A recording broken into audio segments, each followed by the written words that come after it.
sponsored by Squarespace.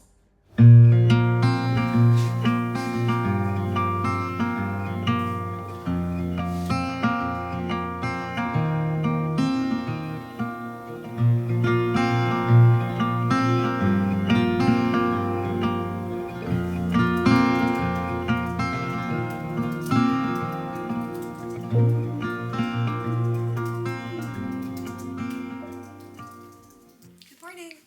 It is 4 in the morning. Well, it's now 4:40 in the morning. I just got up and did a little bit of admin before jumping in to dissertation work this morning. I'm leading the 5 a.m. club study session every Tuesday in September. So I'm up bright and early to lead the session and continue working on my chapter revisions. And what I mean by that is basically I am reworking the descriptions of each of the chapters because the overall argument has changed a little bit. I talked a little bit about this last week. And instead of just focusing purely on matrilineal descent and inheritance, what I'm actually doing is looking at parta sequitur ventrum as a facet of child labor law, or the beginnings of child labor law. And most of the literature focuses on child labor being, a late 18th and a 19th century phenomenon. And the conception of childhood doesn't really exist in the same vein, but there's so much scholarship on early modern conceptions of childhood and the poor laws and how destitute children are treated and even forcibly exported to the colonies as laborers, as indentured servants. There's all these questions about consent, and what I'm finding is that there are multiple ways in which the law begins to create a division in terms of a racial definition of labor and what could be taxed and things of that nature. And so Kathleen Brown has indicated where it is that for white women, where there's no taxes on white women, but there are taxes on black women's labor. And the law that I'm looking at is trying to show how there is a division in the way that we begin to see destitute English children's labor and how that's valued and how their consent is discussed, rather than, children born to African parents. And I'm trying to find a way to articulate that on paper because I can say it out loud, but for some reason every time I try to write it down, it sounds stupid. But my motto that I wrote down during the back to school reset is, I am capable and I do not need to do this perfectly. And so I'm absolutely not going to do this perfectly. It's going to be messy, but that's okay. So I am going to fire up my study session, hang out with the accepted crew, and see how it goes. That's good.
Now to chat a little bit about the sponsor of today's video, which is Squarespace.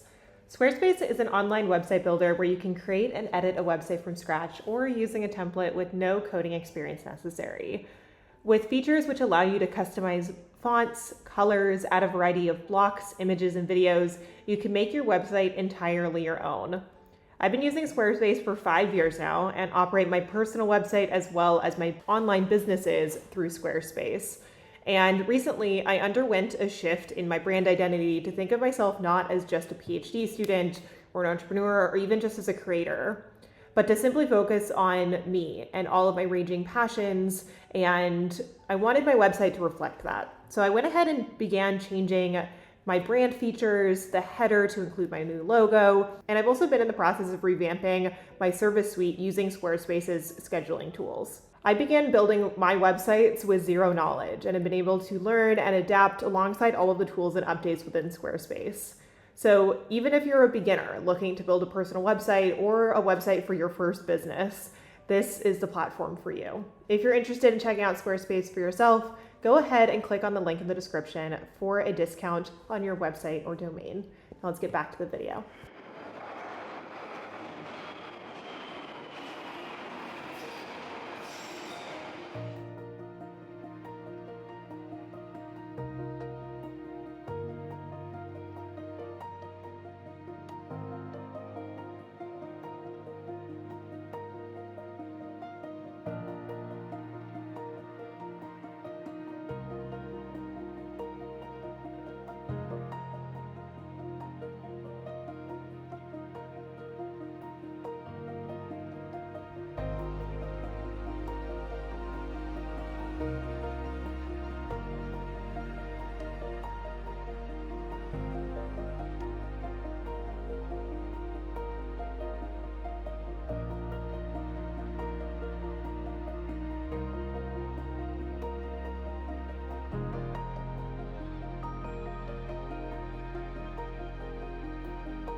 I genuinely do not know if I've ever had a yoga class that good.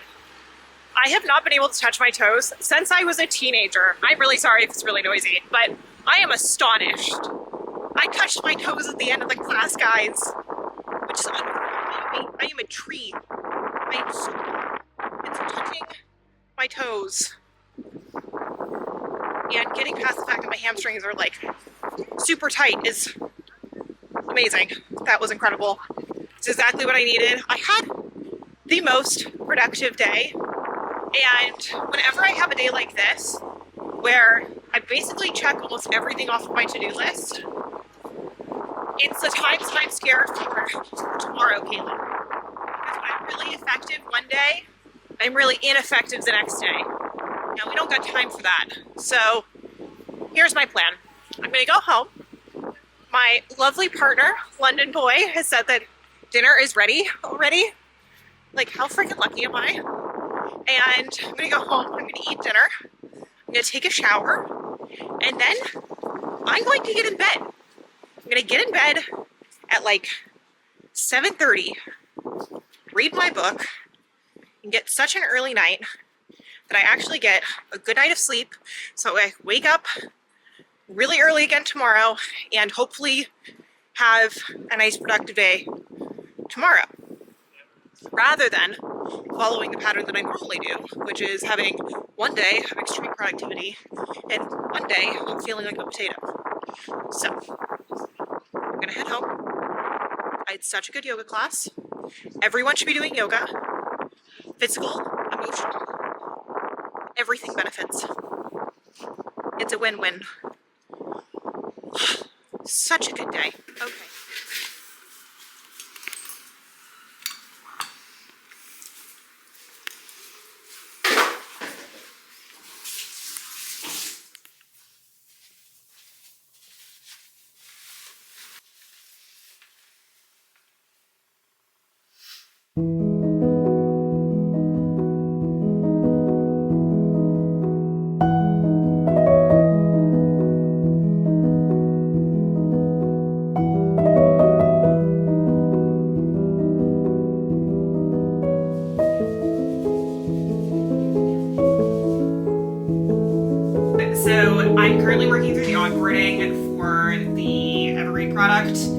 I'm like going through a bunch of Hermosi's stuff about onboarding, which I'm sure Gareth has already done a lot of. So I'll chat a little bit with him if there's anything that I'm missing.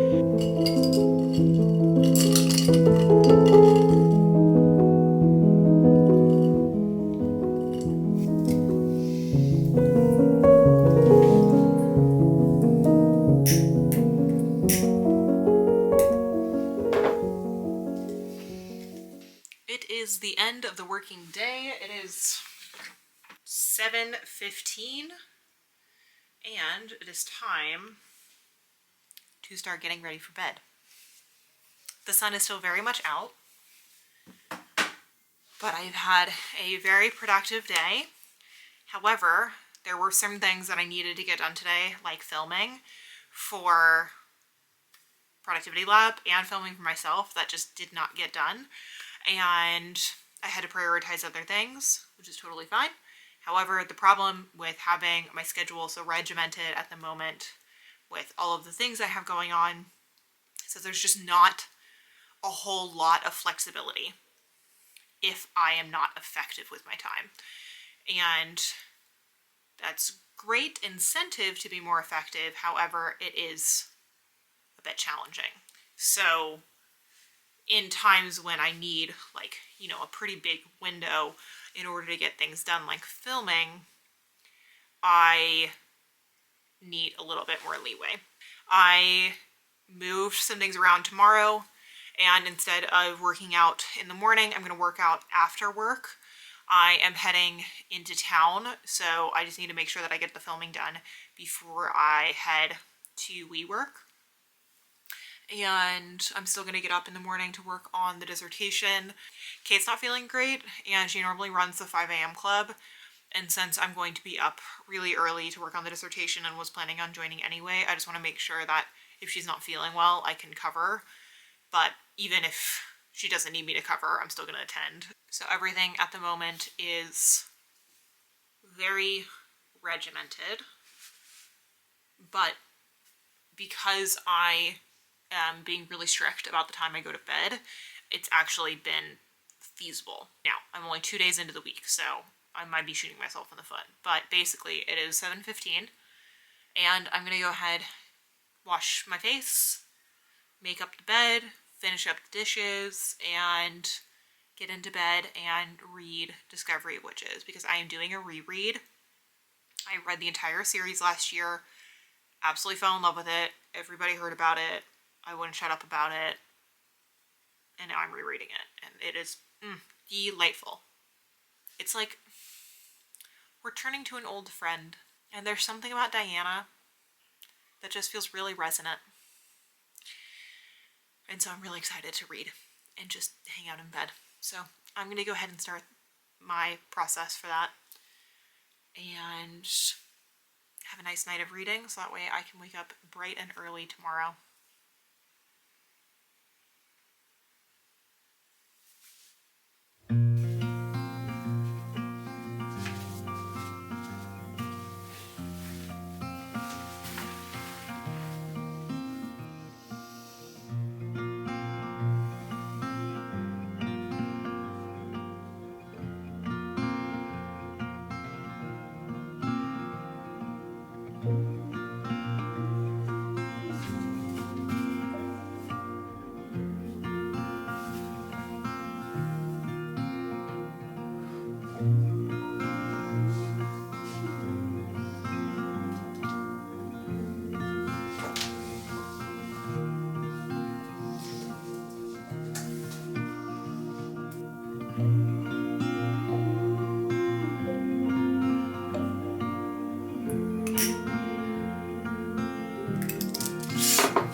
Good morning. It is Wednesday.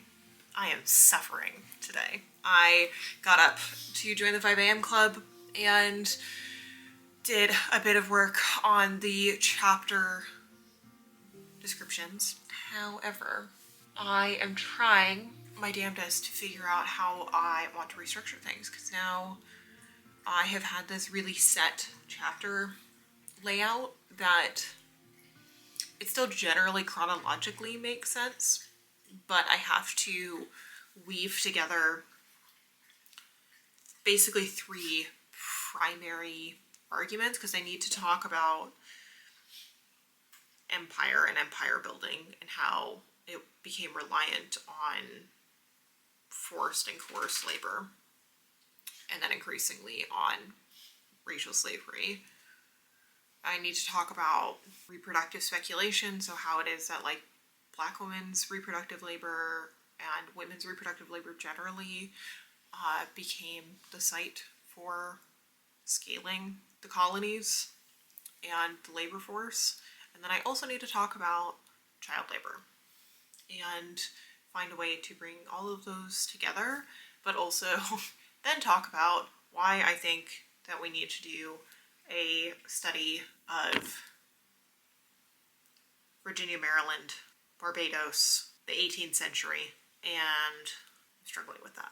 What I might do is do like a very general write-up and then actually ask my advisor if we can have a meeting about the chapter outlines, because I also need to review the Barbadian slave codes to see if there's any mention of children. I know that there's no Pardis law, there's no mention of descent, but I don't remember if there's any mention of children, which kind of goes with my hypothesis, which is where in the English Empire they were most reliant on the slave trade. They did not enact laws relating to children and reproduction, whereas where it was scalable and quote unquote like viable, the North American colonies, it was enacted as positive law.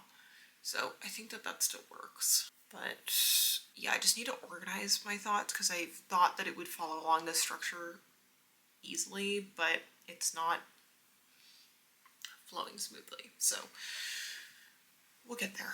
I'm just a little brain dead today. I didn't sleep well last night, even though I did go to bed early, because for some reason there was a package delivered at like 9:30 p.m. and so I had already fallen asleep, but the buzzer had gone off and that woke up me, and then insomnia. So not the best night of sleep, but it's basically time for me to start getting ready for work, but I need to get filming done before then. So I might just go ahead and give it a pause and maybe try to return to it this evening. I'm leaving for Boston tomorrow, so need to sort the stuff out before then. All of that, but it was really nice to get to work with people this morning, because otherwise I don't think I would have gotten anything done. But now it is time to move over to getting ready for work. That is the priority right now, is to get that launch set. Like, because I think that the actual graphic side of things, so long as we have like the subcomponents drafted out and we understand like what the structure is, so that way it can then be filmed by myself and Allie in October, then I would say like that's the kind of primary focus, and then the graphics. Does that make sense? Yeah.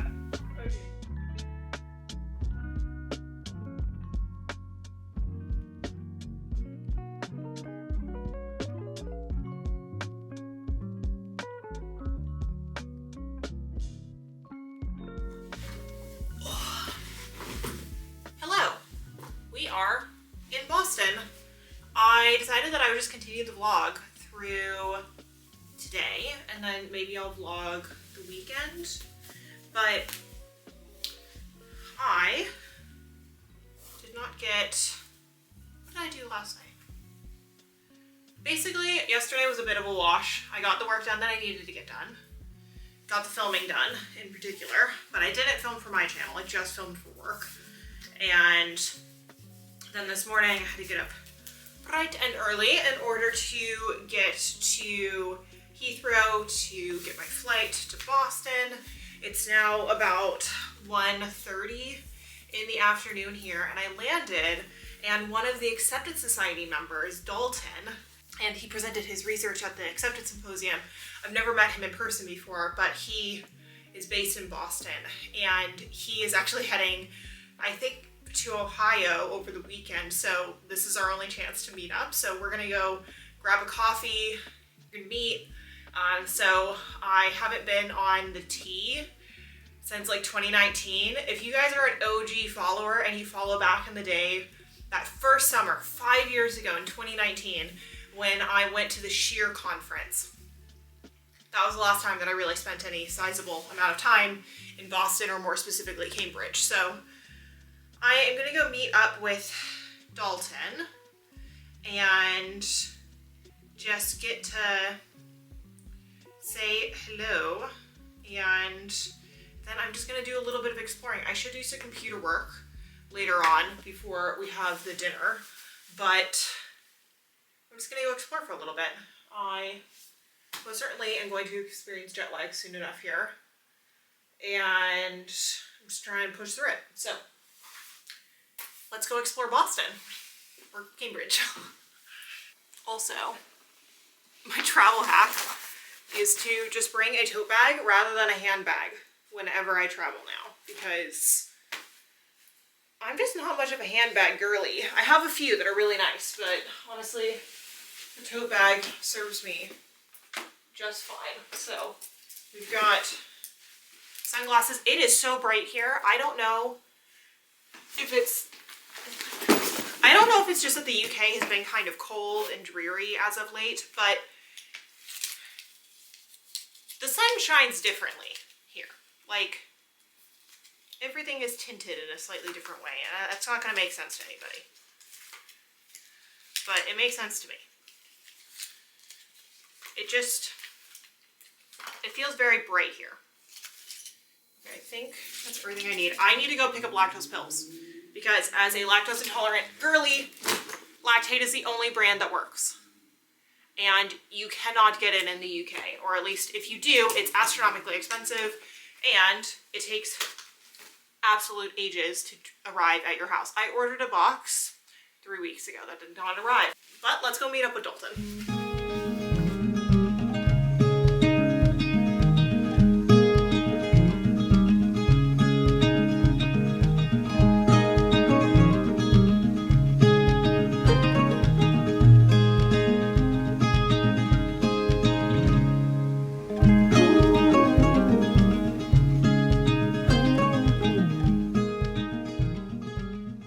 Good morning. It is, I think, almost 6. Yeah, it's about 6 o'clock. I got up at 5 and have been putzing about on my computer and waiting for things to open. I have a little bit of productivity lab stuff that I need to get done, even though I technically have today off. And I would like to do a little bit of dissertation reading. So my thinking is that I'm going to do about 20 minutes of productivity lab stuff, and then I'm actually going to do my hair, makeup, and whatnot, get ready. And then I know that they're serving breakfast, but every time I'm in Boston, the only thing that I want is Bagelsaurus, and that opens at 7. So if it's about 6, perfect. So I'll do a little bit of work. I'll do my hair and makeup. I don't think I'll wear my suit out, because why would I do that? I'll just put on some leggings and go down and get a coffee and get a bagel, and then I'll come back here, grab my things, and then the shuttle to take us to the conference is at 8:15. And I think I have a little bit of time before then to do some dissertation reading, maybe.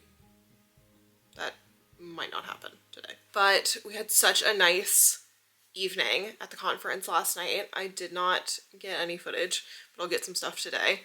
But it's just really cool. So basically it's held by the National Endowment for the Humanities and the Academic Academy for Arts and Sciences. And this is their Humanities Communication Program.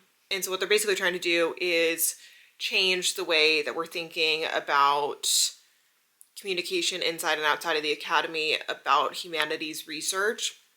in a very similar way that the sciences about 10, 20 years ago really began thinking about public access to science research. Like if you watch Simon Clark, for example, then that is the result of a lot of policy work and work within the academy to kind of lift up opportunities for people to produce science communication media. And science communication looks like a variety of things. It looks like YouTube videos, it looks like infographics on Instagram, it looks like people communicating about PCOS on TikTok. It can look like a variety of things. We haven't really done that for the humanities. And so one of the conversations I was having last night was about open access journals and revising the peer review process, considering community-based peer review rather than this long drawn out process that can take years and years and years of getting peer review among your academic peers within your like specific subfield. And it also goes along the lines of things that Kate and I have talked about, what we want to do with Acceptance Society, because ultimately we would like to build out Acceptance Society to eventually maybe have more multimedia publication opportunities for independent scholars and for students at various stages and various disciplines. And the goal being that you create a presentation of your scholarship, whether that's a visual media, if that's a podcast, if that's actually written scholarship, and the point is making it legible to a wide public.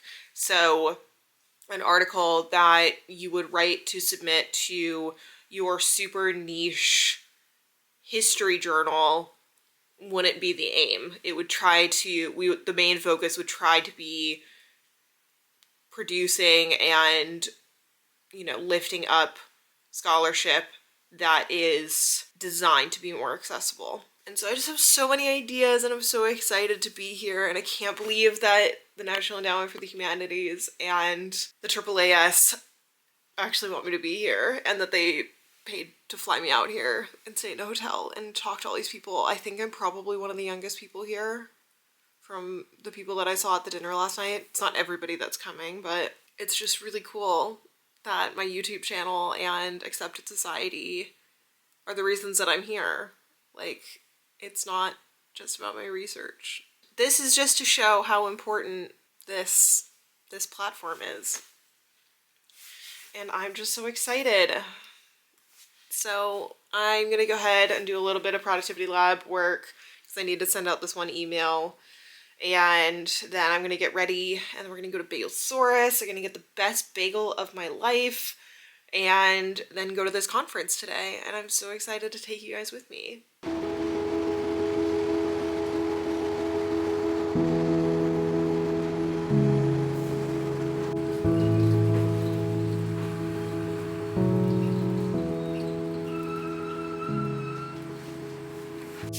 So, fun fact, the reason I know about Bagelsaurus is because my cousin, he got a PhD in astrophysics and ended up getting a postdoc at Boston University and MIT.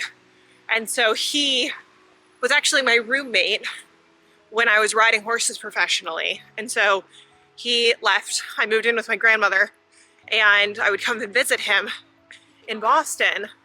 And he lived almost directly across from Bagelsaurus on Massachusetts Avenue.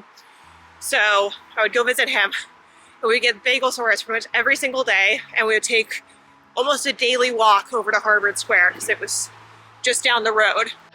And one time I was visiting him, I had just finished about 5 weeks of horse shows, and this is around the time I was starting to question whether or not I should go back to school.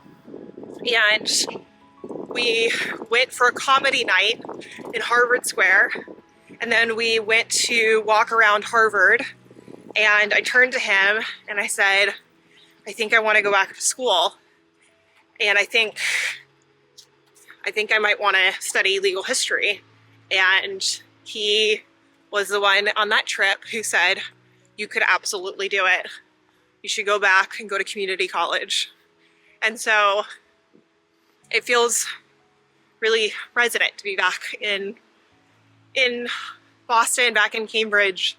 And now I'm looking at the apartment he used to live in. And it's just a bit strange, but also feels like this weird, like, 360 moment.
Hello everyone.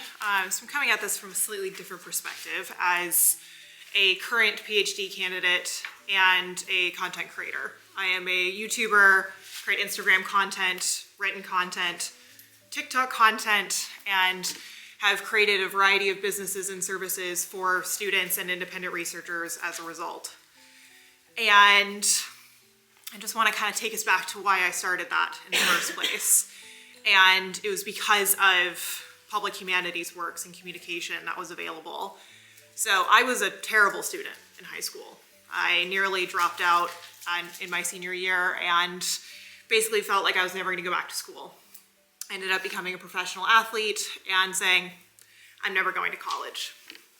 And it wasn't until about 2 years into a professional athletics career and multiple physical injuries that I had surgery and I started listening to history podcasts. I used to have to show up at work and I would just kind of hang out and help out as I could, but I couldn't do very much physically. And so I listened to a lot of podcasts, read a lot of history books, watched a lot of documentaries, and I turned to YouTube. YouTube was kind of the primary vehicle of various forms of communication that went beyond the blog. I preferred visual content, as many young millennials and Gen Z tend to gravitate towards. And so when I made the decision to return to community college and I looked for resources online for how to actually go about my education as a historian, I looked for professors, for various independent scholars who were actually doing work in the public sphere through documentaries, through visual mediums, through podcasts. And I wouldn't have gone to school, wouldn't have gone to graduate school, wouldn't be a historian if it weren't for those resources.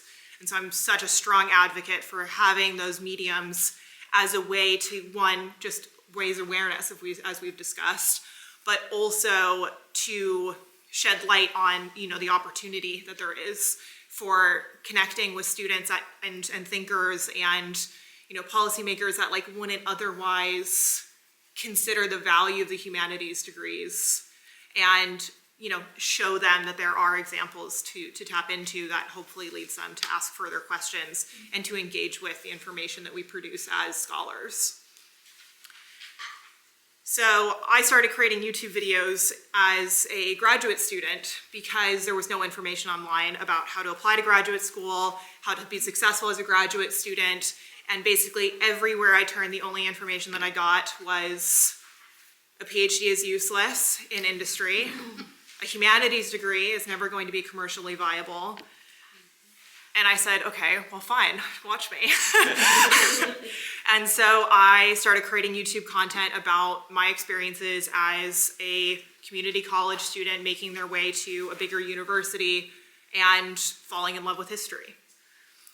And through that process, I have found community and have found multiple opportunities for us to think about humanities communication with the new generation of thinkers. And I think this is even more so important as we think about the way in the classroom students are engaging with the way we teach, which is that they're not engaging. I taught at Yale about a year ago and just noticed that the lecture format that we're so used to and the PowerPoint presentations is just not doing it. And the way that I began approaching my sections was thinking about how it is that I could make their experiences back home on social media and the things that they're dealing with day to day, make that connect to the actual material that we were working with. Luckily, I had a faculty member that was open to the idea of me using multimodal approaches to pedagogy, but many are much more skeptical. And so there's a couple different recommendations that I have, and they're quite ranging. So first and foremost is communication with pre-university students. So this is students in high school. These are students that are going to go directly into manual labor careers right after high school. They're not going to go directly to college, or they don't have the financial support in order to think that university is a viable decision. So we need to reach them and show that they have opportunities and use that kind of storytelling element to show examples of people into their day-to-day life and in popular culture and how it is that they use humanities every day. So that's number one. Second is multimodal pedagogy. So creating assignments and learning materials that are multimodal, thinking about the way that students learn today, and it's not typically through written content. So we need to think about how it is that we make it visual, how is it that we make it auditory, and how it is it that we make it inclusive, especially for students that are neurodiverse. Thirdly, supportive networks for connection and communication. So one other thing that I am noticing in the field is that we, as scholars and as practitioners and as thinkers within this space, don't have a centralized space where we are communicating with one another about the projects that we are working on, the resources that we're giving our students. And while Twitter, kind of was that space for a while, that has ceased to be a useful kind of networking tool for us to connect over these projects and collaborate. So creating a space in which we can actually collaborate. And then fourth, training in digital media. So training teachers, training students in digital media through things like YouTube production and how it is that you actually produce reach on YouTube. I've been creating YouTube content for 5 years now and have worked with multiple historians and professors in various studies to help them develop their YouTube strategy so that way they can actually reach wider audiences because they don't actually understand the media marketing tools that are needed in order to actually have reach. The information is fantastic, but the actual strategy is not there. And then lastly, we were talking a little bit about audience earlier. So I think that there's a couple different types of audiences that we need to think about and how it is that we actually reach them. So the one way that I have sought to reach various audiences with my content is thinking about practice. So showing through doing. I talk about my dissertation openly with my audience. I talk about the resources that I'm looking at. And while in the academy, people are really skeptical about sharing that kind of information, it's very insular. I wouldn't have a dissertation had it not been for me talking about these resources or the thoughts that I was having, and then receiving messages from people with recommendations and having built an online community around me that, I've talked with linguists and literary scholars and lawyers and whatnot, and these people wouldn't have been in contact with me and I with them had it not been for these mediums. So again, another kind of reaffirmation that we need a networking tool to actually connect us.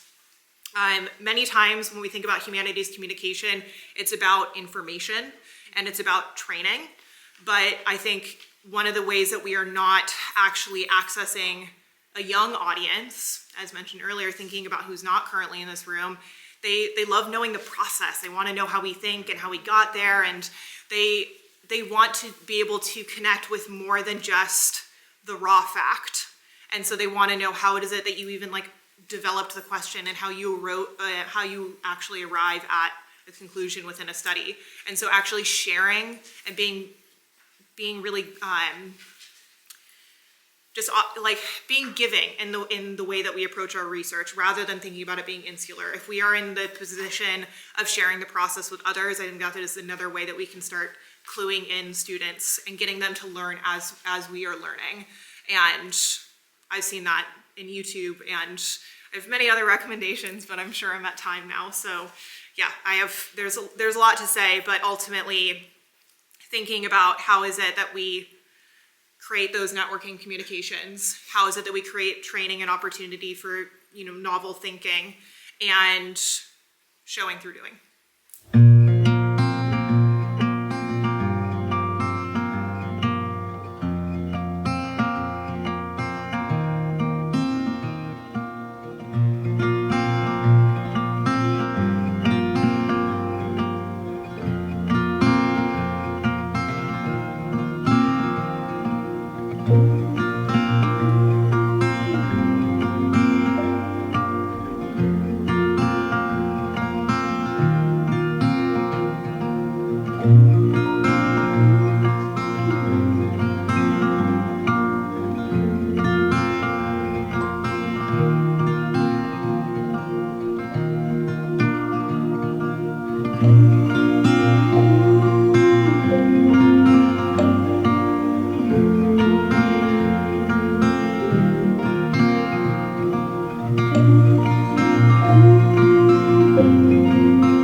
Yeah, I would also be very happy to assist, especially on the kind of media literacy side and like digital media training.